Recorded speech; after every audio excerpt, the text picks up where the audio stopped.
من الشيطان الرجيم. يا أيها الذين آمنوا اتقوا الله حق تقاته ولا تموتن إلا وأنتم مسلمون. وقال الله تعالى في آية أخرى: يا أيها الذين آمنوا اتقوا الله وقولوا قولا سديدا يصلح لكم أعمالكم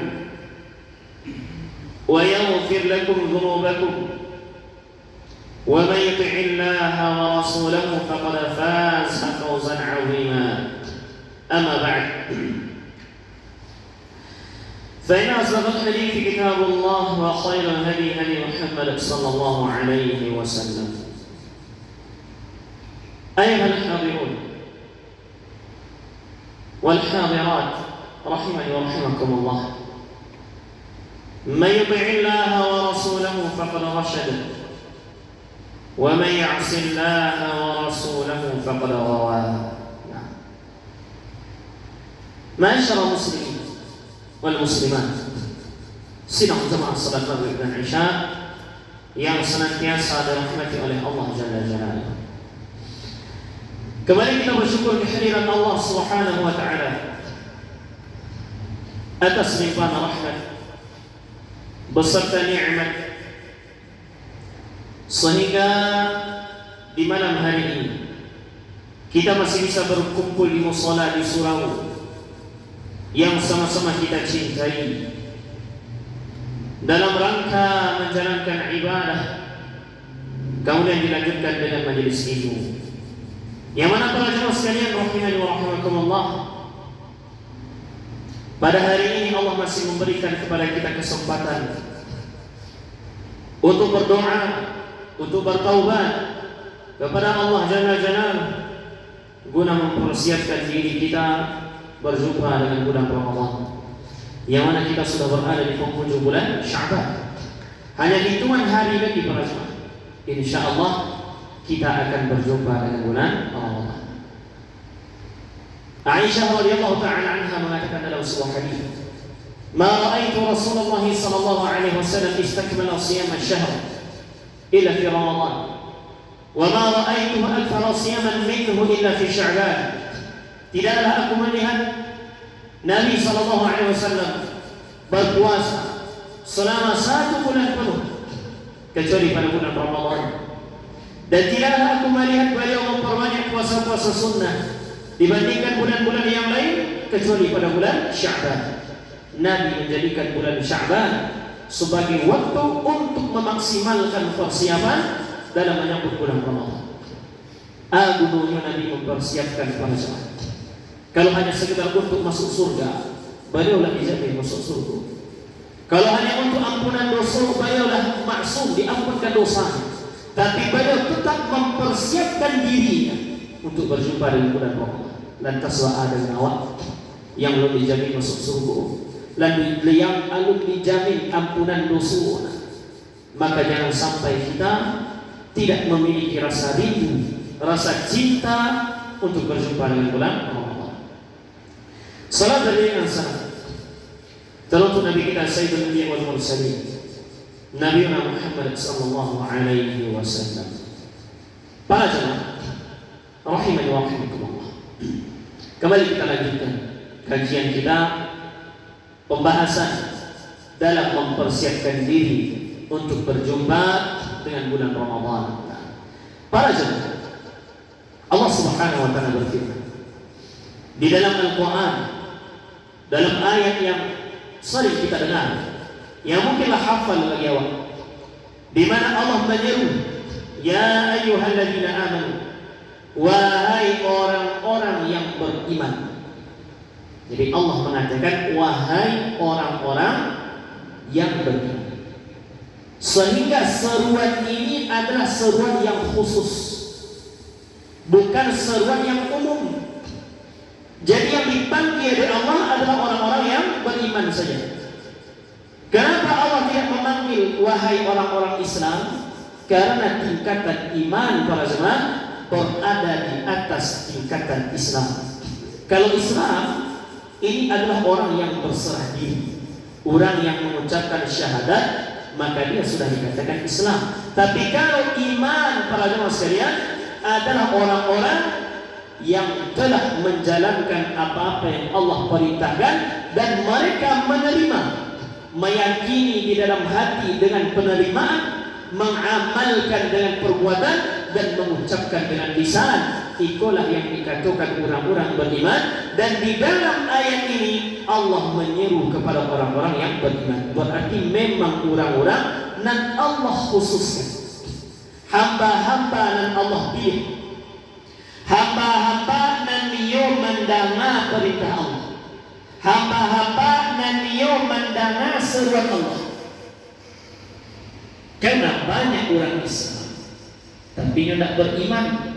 Banyak awak jadi dia Islam tapi tidak sholat, dia Islam tapi tidak mau puasa, dia Islam tapi tidak mau menunaikan zakat. Jadi tidak semua orang Islam dia beriman. Tapi kalau orang yang beriman sudah tentu dia adalah seorang Muslim. Makanya di dalam Al-Quran, di dalam hadis ada kalimat mukmin dan Muslim, yang mana ini memiliki maknanya masing-masing dan juga bisa diitlaqkan kepada satu makna. Dan di dalam ayat yang akan kita bacakan para jemaah, Allah menyeru kepada orang-orang yang beriman, orang-orang yang dia mendana, orang-orang yang dia taat kepada Allah Subhanahu wa taala. Adapun yang tidak taat, Allah tidak butuh. Orang yang tidak taat tidak butuh oleh Allah Rasul. Jangan yang tidak taat, yang taat saja tidak pernah oleh Allah Subhanahu. Tapi karena kasih sayang Allah Subhanahu wa taala, Allah selalu memanggil hamba-hamba yang mentaatinya. Jadi jangan pernah kita merasa bangga dengan ibadah, jangan pernah kita merasa bangga dengan amalan yang kita kerjakan, karena sesungguhnya Allah tidak butuh akan itu. Bahkan ada orang yang berdoa, ya Allah, kalau doa Ambo nak kau kabulkan, Ambo nak kesembayang-sembayang ini. Kalau doa Ambo nak dikabulkan, ya Allah nak Ambo nak akan mentaati engkau lagi. Kalau doa Ambo nak dikabulkan, Ambo nak akan puasa lagi. Puasa nak puasa orang tak berpengaruh kepada Allah, tak berguna dengan Allah. Ni orang menjadi hamba yang taat, ni orang menjadi hamba yang kufur, tak peduli Allah Subhanahu wa taala. Kalau kita tanyakan, lantas mengapa beramal? Abudunya wa ibadah. Allah mengatakan di dalam hadis qudsi, ya ibadi, innama hiya a'malukum uhsiha lakum, faman wajada khairan falyahmadillah, wa man wajada ghayra dhalika fala yalumanna illa nafsah. Wahai hambaku, amalan kalian itu untuk kalian, kata Allah, tidak ada satupun untukku. Uhsiha lakum, aku hanya menyimpankan yang mana nanti aku berikan lagi kepada kalian. Aku hadiahkan kalian beliau, kata Allah. Faman wajada khairan falyahmadillah, siapa yang mendapatkan kebaikan dari amalannya maka pujilah Allah. Dan kalau siapa yang mendapatkan kebinasaan karena lalai, maka janganlah dia menyalahkan orang lain, salahkan diri sendiri. Kesempatan Allah dia, bahwa aku dakwah gunakan dengan sebaik-baiknya. Kembali kita ke dalam pembahasan. Di dalam ayat yang kita bacakan, Allah Subhanahu wa taala berfirman, wahai orang-orang yang beriman. Berarti di sini orang yang Allah khususkan. Makanya ketika Nabi masuk ke daerah-daerah orang-orang Arab Badui, Arab-Arab pedalaman, disebutkan di dalam Al-Quran, wa qalatil a'rabu amanna. Orang-orang Arab Badui itu mengatakan kami beriman. Maka Allah menyerukan kepada Nabi SAW, qul ya Muhammad lam tu'minu walakin qulu aslamna. Katakanlah wahai Muhammad kepada mereka, kalian belum beriman, tapi kalian baru sekedar Islam. Karena perkara iman itu belum masuk ke dalam hati kalian. Yang mana cabang iman itu banyak, sangat banyak sekali, sekitar 60 sampai 70 cabang. Nah, yang mana tentu tidak bisa kita uraikan satu-satu di pertemuan kita yang terbatas. Nah, kemudian Allah berfirman, kutiba. Kutiba maknanya wujiba, diwajibkan. Alaikumusiyam, diwajibkan atas kalian berpuasa. Kama kutiba 'alal ladzina min qablikum la'allakum tattaqun. Sebagaimana yang telah diwajibkan kepada orang-orang sebelum kalian, supaya kalian menjadi hamba-hamba yang bertakwa. Allah wajibkan puasa untuk kita para jemaah. Gunanya tidak lain dan tidak bukan ialah untuk merubah diri kita menjadi pribadi yang lebih bertakwa, menjadi pribadi yang lebih baik, menjadi pribadi yang lebih berakhlak, menjadi pribadi yang lebih dekat dengan Allah Subhanahu wa taala. Itu gunanya puasa di bulan Ramadan. Makanya bulan Ramadan Allah jadikan bulan yang sangat mulia, supaya awak semakin semangat dalam beribadah, semakin semangat dalam bertaubat, semakin semangat menjalankan ketaatan di bulan Ramadan. Bulan Ramadan tidak satu, tidak dua kemuliaannya pada jemaah, puluhan kemuliaan. Kemuliaan yang paling utama saja dari banyaknya ibadah Allah pilih melalui lisan Nabi SAW puasa di bulan Ramadan menjadi salah satu di antara rukun Islam. Banyaknya ibadah Allah pilih 5 menjadi rukun Islam, salah satunya adalah puasa di bulan Ramadan. Di bulan Ramadan Allah bukakan pintu ampunan seluas-luasnya. Wal hasanatu bi asyrati amsalha. Sekali awak mengerjakan kebaikan, pahalanya sama dengan kita mengerjakan 10 kebaikan di luar Ramadan. Futihat abwab al-jannah wa ghulqat abwab an-nar wa sulsilat asy-syayatin. Dibuka pintu surga, ditutup pintu neraka, dan diikatlah syaitan-syaitan dari kalangan bangsa jin. Kalau syaitan dari kalangan manusia masih banyak berkeliaran di bulan Ramadan. Jadi musuh awak mulai berkurang.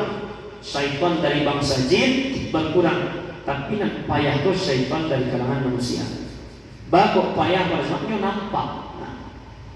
Nyo nampak kalau syaitan dari bangsa jin berisinya kawak bisa awak beristighfar. Astaghfirullah, a'udzubillahi minasyaitonir rajim. Baiknya. Tapi kalau syaitan dari kalangan manusia berbaca Al-Quran tak kepai-pai. Banyak yang seperti yang mengajak kepada kemaksiatan, yang mengajak kepada dosa. Makanya jangan heran bulan Ramadan tapi setan dibelenggu. Aku ada orang berbuat dosa, aku ada orang berbuat maksiat. Syaitan yang dibelenggu adalah syaitan dari bangsa jin, dari bangsa manusia. Aku membelenggunya. Kalau misalkan Allah yang membelenggu syaitan dari bangsa manusia, entah siapa yang terawak dari lapih lah. Mungkin banyak yang terbelenggu daripada lapih.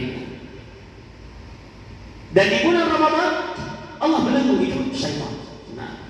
Sehingga para jemaah sekalian, bulan Ramadan itu memang kesempatan emas untuk awak berubah, untuk awak memperbaiki diri, untuk awak memperbanyak bertaubat.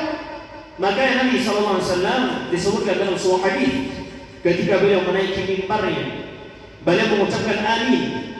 Sahabat mengatakan, ya Rasulullah, tidak ada yang berdoa, tidak ada yang meminta, lantas kenapa engkau ucapkan amin? Nabi mengatakan, kalian tidak mendengar, aku mendengar, kalian tidak melihat, aku melihat. Ketika aku menaiki mimbar yang terdiri dari 3 anak tangga, ketika itu datanglah Jibril. Jibril memanjatkan doa. Salah satu di antara doa malaikat Jibril ketika itu, Rahima anfu rajulin adrakahu Ramadan fansalakha falam yughfar lah. Celaka, merugi orang-orang nan basuh di bulan Ramadan. Ramadan berakhir tapi dosa-dosanya tidak diampuni oleh Allah Subhanahu wa taala. Itu orang yang paling merugi, yang paling istilahnya mereka celaka mereka. Kenapa? Karena kesempatan emas lah di depan mata, lah Allah pilih di antara hamba-hambanya yang merindukan Ramadan, dia dipilih oleh Allah salah satunya. Tapi di bulan Ramadan dia tidak berubah, dia tidak bertaubat, dia tidak menjalankan syariat Allah, malah membuat dosa yang banyaknya di bulan Ramadan, sehingga Ramadan berakhir dosanya tidak diampuni oleh Allah Subhanahu wa taala. Ini golongan yang sangat-sangat tercela. Jangan sampai awak masuk ke dalam golongan itu, rugi. Kalau misalnya seseorang hamba tidak mendapatkan ampunan di bulan Ramadan. Maka daripada itu para jemaah, di malam hari ini kita akan membahas tentang amalan-amalan yang bisa kita lakukan di bulan Ramadan. Saja amalan-amalan yang bisa kita kerjakan. Kalau berbicara tentang amalan-amalan itu banyak. Tapi kalau misalkan yang kita pilih beberapa amalan untuk memfokuskan diri di bulan Ramadan, setidaknya ada beberapa amalan besar yang bisa kita laksanakan di bulan Ramadan. Amalan pertama dan yang paling utama, sebagaimana Allah berfirman, kutiba alaikumusiyam, diwajibkan atas kalian berpuasa. Itu amalan nan paling utama, memperbaiki kualitas puasa kita, memperbaiki kualitas puasa kita. Ini amalan yang paling utama untuk kita lakukan di bulan Ramadan. Kenapa demikian para jemaah sekalian? Karena sebagai umat Islam yang kurang memahami itu puasa. Orang memahami puasa itu menahan makan, menahan minum, menahan hawa nafsu. Apakah hanya sekedar itu saja? Ternyata tidak. Bukan itu saja. Nabi mengatakan dalam sebuah hadis, "Man lam yada' qawla zur wal 'amala bihi, falaysa lillahi hajatun fima an yada'a ta'amahu wa syarabahu." Siapa yang tidak meninggalkan kata-kata palsu, siapa yang tidak meninggalkan kata-kata dusta, siapa yang tidak meninggalkan perbuatan-perbuatan palsu, perbuatan-perbuatan dusta, falaysa lillahi hajatun, maka Allah tidak memiliki kepentingan padanya. Meskipun dia menahan makan, menahan minum, tapi kalau lisan tidak dijaga, tangan tidak ditahan, pahala puasa yang kita lakukan sia-sia di hadapan Allah Jalla Jalaluhu. Siangnya waktu puasa, malamnya waktu gunjiang, percuma puasa di siang hari. Siangnya waktu puasa, malamnya membongkar aib orang lain, malamnya memfitnah, malamnya mengadu domba, percuma puasa yang kita kerjakan di siang hari tersebut. Makanya Nabi pernah, para sahabat mengadu, "Ya Rasulullah, inna fulanatan tasumun nahar wa taqumul lail, lakinnaha tuhi jiranaha bilisaniha." Ya Rasulullah, ada si fulan nyo banyak salat malam, nyo banyak berpuasa di siang hari, tapi lisannya tak nyorem ya Rasulullah. Lisannya tak nyetahan, nyo suku mencemeh, mencaci, memfitnah, menghibah saudara-saudaranya. Maka apa kata Nabi? La khaira fiha, ada kebaikan padanya. Hiya min ahli nar, bahkan dia di antara golongan yang akan menghuni nerakanya Allah Subhanahu wa taala. Kalau mudah itu, kenapa ini amalan? Bukankah Allah berfirman, "Faman ya'mal mithqala dzarratin khairan yarah." Meskipun sebesar biji amalan akan tetap ditimpa. Betul para jemaah. Tapi di dalam Al-Quran Allah juga mengatakan, "La tubtilu shadaqatikum bil manni wal adha." Jangan engkau gugurkan amalan kebaikan dengan mengungkit-ungkit, mengungkap-ungkap, menyakiti hati orang lain. Jadi puasa bukan hanya sekedar menahan lapar, menahan haus, tapi juga harus menahan lisan. Nabi juga mengatakan dalam sebuah hadis, "Fa idza shama ahadukum fala yarfuth wa la yasrab wa la yajhal." Siapa di antara kalian yang berpuasa, jangan lakukan perbuatan-perbuatan rafath, jangan lakukan perbuatan-perbuatan jahil. Itu perbuatan rafath, interaksi antara laki-laki dan perempuan yang bukan mahram di luar ketentuan Islam. Misalkan bersentuhan dengan yang bukan mahram, berduaan dengan yang bukan mahram, berkumpul dengan yang bukan mahram di dalam satu ruangan yang tidak ada pembatas di dalamnya, yang tidak membahas tentang perkara-perkara darurat. Ini di antara perbuatan rafath. Kita sebagai orang tua para jemaah harus melihat juga kepada anak-anak kita.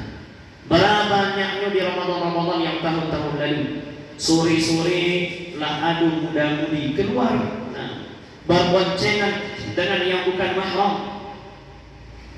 Bahkan tak jarang di antara mereka perempuan-perempuan yang membuka aurat, paling mencari pembukuan tapi baju terbuka, jilbab terbuka. Kalau seperti ini para jemaah, maaf peran kita sebagai orang tua, maaf peran nenek mama alim ulama jadi pandai mencari anak-anak gadis keluar dengan pakaian-pakaian yang tidak melambangkan syariat Islam. Apakah nak malu? Awak bangga juga. Adat bahasa di syarat bahasa di kitabullah. Tiup hari bersabui itu. Nah, sebagai orang Minang bangga dengan semua yang itu, luar biasa bangga. Akan tetapi pengaplikasian di dalam diri, nah, bakut payah awak dalam menerapkan. Padahal seorang ayah adalah pemimpin, laki-laki adalah pemimpin. Bahkan ada yang mengatakan, "Thalathatun la yadkhulul jannah." Ada golongan-golongan yang tidak akan masuk surga. Salah satunya apa?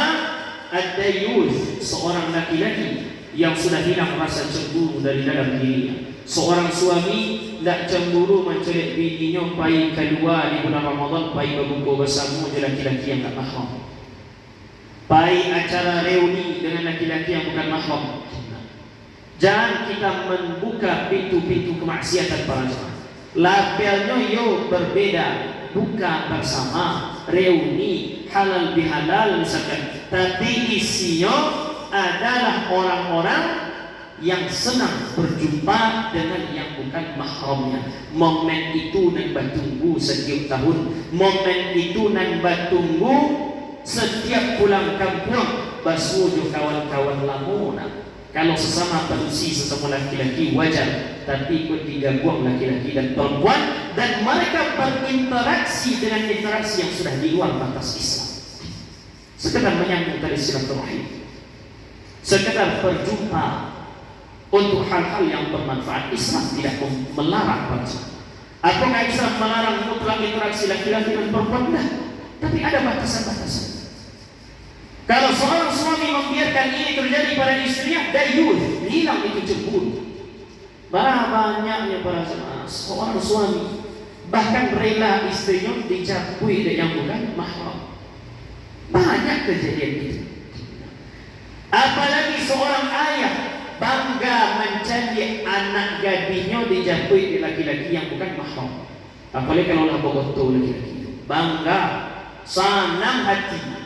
Padahal kebanggaan itu merokok di buku ini, tapi bangga membiarkan anak-anak kita berkumpul dengan yang bukan mahram di bulan Ramadan.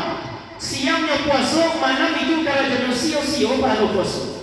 Kita sebagai orang tua ditanya oleh Allah SWT.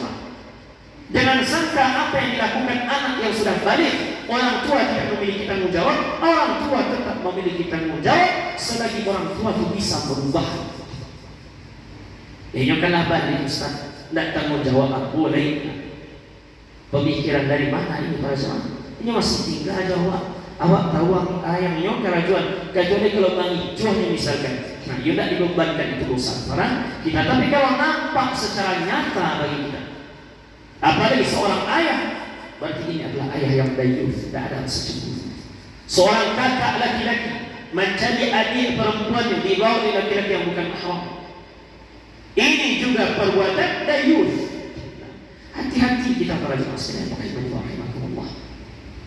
Jangan sampai puasa yang kita lakukan dirusak oleh dosa-dosa dan juga perbuatan kita, barakallahu fikum, karena merugi ketika pahala puasa itu tidak diterima oleh Allah Jalla Jalaluhu. Nah, jadi bulan Ramadan bukan hanya sekedar menahan makan, menahan minum, menahan hawa nafsu, tapi juga menahan diri dari apa-apa yang telah Allah haramkan.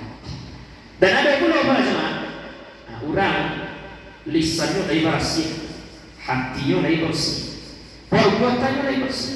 Tidak ada yang membuat dosa, istilahnya bersihlah dari dosa. Akan tetapi dia menahan dengan cara yang lain. Caranya menahan, sudah subuh pulang, itulah mulai lalu sampai pikul zuhur. Sudah zuhur sambung lalu balik. Minimal golek-golek di kasur, buka HP, cari video-video pendek 30 detik. Kalau lah 100 video itu dah jam itu 1 menit kali 100 video muncul. Sudah zuhur istirahat tak mengamak, tak mengamak, sehingga kesempatan untuk beramal di bulan Ramadan hilang, sia-sia. Yang waktu-waktu senggang seharusnya bisa awak gunakan untuk beribadah, Tapi awak dari maleng lalu dari pagi sampai zuhur lalu. Because zuhur lah panik-panik lo badan. Badan panik lah mana lalu. Ada yang sudah zuhur istirahat sudah buka HP. Buka HP, cari. Taruhlah meskipun itu video-video yang ada manfaat, video kajian lah misalnya, semuanya 2 menit. Kemudian video-video lain yang mubah, yang boleh untuk dilihat. Biko nak sadar lah asar pulang. Sudah asar mandi siap-siap cari perempuan itu pulang ke buku lagi. Menfitnah tak do, menggunjing lagi tak do. Berhubungan dengan yang bukan mahram lagi tak do. Tapi cara menahannya salah. Ini perbuatan batil, perbuatan yang tidak benar. Adapun hadis yang mengatakan an-naumu sha'ib wal ibadah, tidurnya orang berpuasa adalah ibadah, ini hadis dhaif, hadis lemah, hadis palsu, tak boleh awak amalkan. Sebagian ulama mengatakan dalam pendapat yang juga dhaif bahwasanya hadis dhaif boleh dipakai untuk memotivasi diri dalam beramal, tapi kalau dijadikan untuk memotivasi diri memperbanyak lalu siangnya pun tak tepat sasaran penggunaannya. Ini menyalahi syariat Islam dan menyalahi cara Nabi dan para sahabat ketika mereka berpuasa. Banyak peristiwa-peristiwa Ramadan besar dalam Islam terjadi di bulan Ramadan. Kita tahu perang Badar. Badar bila terjadi tahun kedua Hijriah. Tahun kedua Hijriah itu telah diturunkan perintah berpuasa sebelum bulan Ramadan. Tapi ternyata di tengah jalan terjadi bentrokan antara kafir Quraisy dengan kaum muslimin. Terjadilah perang Badar. Nabi perintahkan keluarlah untuk perang Badar. Jarak Badar dengan kota Madinah 150 km. Itu jarak Badar ke Madinah 150 km. Ditempuh oleh para sahabat dengan berjalan kaki, menunggangi unta dan menunggangi binatang-binatang tunggangan mereka. Dan mereka berperang pada bulan Ramadan. Dan itu Ramadan pertama. Ramadan pertama. Istilahnya puasa pertama di bulan Ramadan. Sebelumnya Nabi merutinkan puasa Asyura. Akan tetapi ini puasa Ramadan diwajibkan. Dan itu Ramadan pertamanya para sahabat untuk melaksanakan puasa. Tapi ternyata ada perang Badar ketika itu. Dan Nabi perintahkan mereka untuk perang Badar. Berperang. Sebagian sahabat ada yang masih puasa. Sebagian sahabat baru pulang karena beratnya perjalanan. Seandainya lalu siang lebih utama di bulan Ramadan, pasti Nabi mengecek, wahai sahabat, sudah puasa Zalaful Barak. Biasalah orang kafir Quraisy itu. Di rumah saya kalian banyak lalu siang. Lalu sampai maghrib. Karena lalu adalah ibadah ketika bulan Ramadan. Itu logika saja pada sahabat. Kalau lalu lebih utama dari ibadah yang lain, pasti Nabi perintahkan para sahabat untuk memperbanyak tidurnya di siang-siang Ramadan. Kalau itu tak boleh awak lalu terus di siang Ramadan, boleh. Tak ada yang melarang. Boleh. Tidur itu hukumnya mubah. Tidur siang boleh. Bahkan ada yang sunnah qailulah sesaat sebelum sholat zuhur, sesaat sebelum azan zuhur, bukan sebelum sholat zuhur. Jangan tunggu sudah azan baru lalu. Kadang-kadang azan orang istirahat boleh-boleh. Biko jago lah jam 2. Kalau tidur siang sebelum zuhur boleh, bagus. Akan tetapi para jemaah, jangan istilahnya kita menghabiskan waktu untuk perbuatan-perbuatan yang manfaatnya kurang.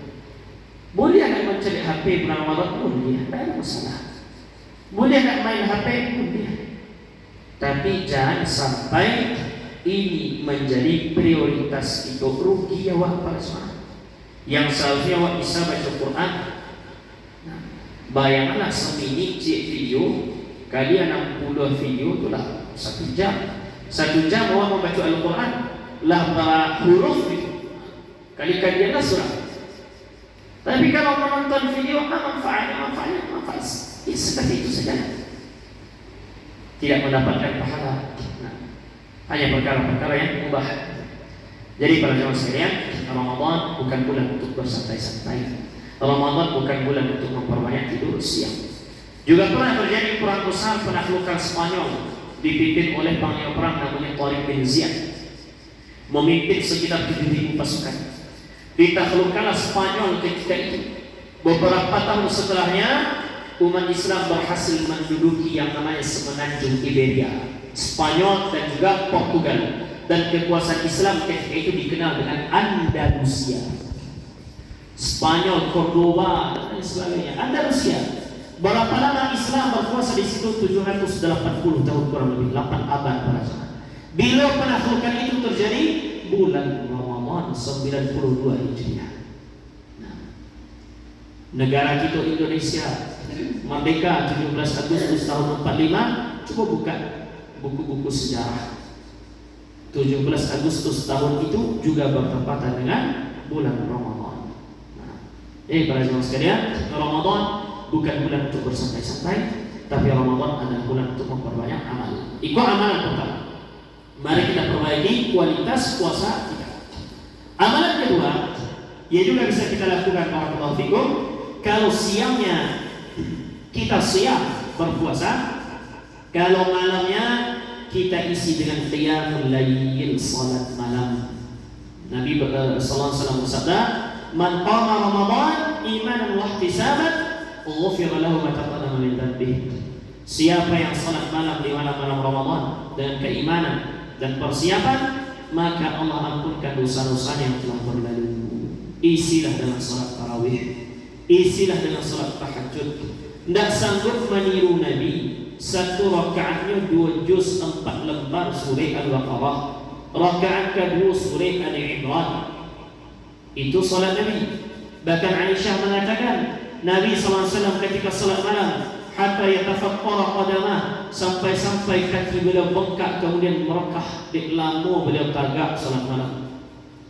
Kemudian Aisyah mengatakan, "Atasna'u hadza ya Rasulullah, ya Rasulullah, aku menikuja ibadah engkau. Atasna'u hadza wa qad ghufira laka ma taqaddama min dhanbika wa ma ta'akhkhar." Allah ampunkan dosa yang berlalu, yang jangan yang berlalu, yang akan datang, segala yang diampuni oleh Allah. Tapi bagus salat malammu sampai menikuja ya Rasulullah. Kemudian Nabi menjawab, "Ya Aisyah, afala akuna 'abdan syakura?" Wahai Aisyah, apakah tidak boleh aku menjadi hamba yang bersyukur? Jadi cara bersyukur Nabi memperbanyak salat malamnya. Dan salat malam di malam Ramadan para jemaah usahakan lebih panjang sedikit dibandingkan salat-salat yang lain. Nah, kalau di luar Ramadan awak membaca ayat ketika salat maghrib, salat isya pendek-pendek misalnya, di bulan Ramadan panjangkan sedikit. Nah, kadang-kadang dan sehalaman berbagi peruntuk sampai rakaat. Payah imam jadi lun sudah irama imam lain lah rukuk. Kalau lun rukuk imam batu-batu di belakang. Mengode-ngode banyak batu mendadak. Talamu nilai imam sedikit. Jadi para jemaah sekalian, kalau bukan di bulan Ramadan kita memperbanyak dan memperpanjang salat malam kita, kapan lagi? Salat tarawih itu waktunya minimal paling sedikitlah 1 rakaat setengah halaman, 1 salat 1 halaman, itu sudah pendek itu sebenarnya. Kapan lagi akan kita biasakan? Bila kawat biasakan. Kalau ada kita yang mengeluh, "Ustaz, kaki aku sakit, tidak taluk tagak lama-lama." Ketika tak taluk tagak lama-lama, duduk para jemaah. Boleh ada seperti itu? Boleh, tak ada masalah. Salat misalnya tiba-tiba sakit kaki, tidak taluk tagak, duduk, lanjutkan salat. Di korban imam rukuk bawah. Boleh seperti itu. Sehingga tidak ada sebenarnya yang menghalangi kita dari salat yang lebih panjang di bulan Ramadan. Isilah dalam salat tarawih, salat tahajud, salat qiyamul lail, rutinkanlah salat witir dan salat-salat sunnah yang lain di malam-malam Ramadan. Jumlahnya tidak terbatas, sahabat. Jangan kita menyangkut tarawih itu cuma 8 rakaat atau 20 rakaat. Tidak. Tarawih, tahajud, qiyamul lail sebenarnya dia memiliki kesamaan. Bedanya tarawih pernah dilakukan oleh Nabi secara berjamaah. Nah, makanya dirutinkan oleh para sahabat. Dikatakan tarawih, maknanya adalah tarwihah, istirahat. Apa maknanya istirahat? Salat santai. Itu sebenarnya salat tarawih itu. Salat santai, imam batanam, jamaah pun batanam. Ndak kancang-kancang do berjamaah. Ikut balap-balap di masjid sebelah. Mana lagi dulu sudah. Kadang imam di siku di mandanga imam masjid sebelah lah salam, inilah badabuk lendah lah jantung. Awak harus salam. Ini belajar salat tarawih itu santai. Santai. Because ketika setelah salam di 2 rakaat duduk dulu. Mari itu caranya awak salat tarawih. Bukan Assalamualaikum warahmatullahi wabarakatuh, Assalamualaikum warahmatullahi wabarakatuh, Allahu Akbar. Tidak. Duduk dulu sebentar. Nah, minimal bisalah sedikit kita beristighfar. Kemudian baru bangun. Salat 2 rakaat lagi misalnya. Itu kalau kita dua-dua. Kalau ada yang sampai ya setiap 4 rakaat, setiap salam duduk dulu sebentar. Jangan buru-buru. Makanya salat tarawih ialah salat di mana kita mengerjakan dengan santai. Dan perbanyak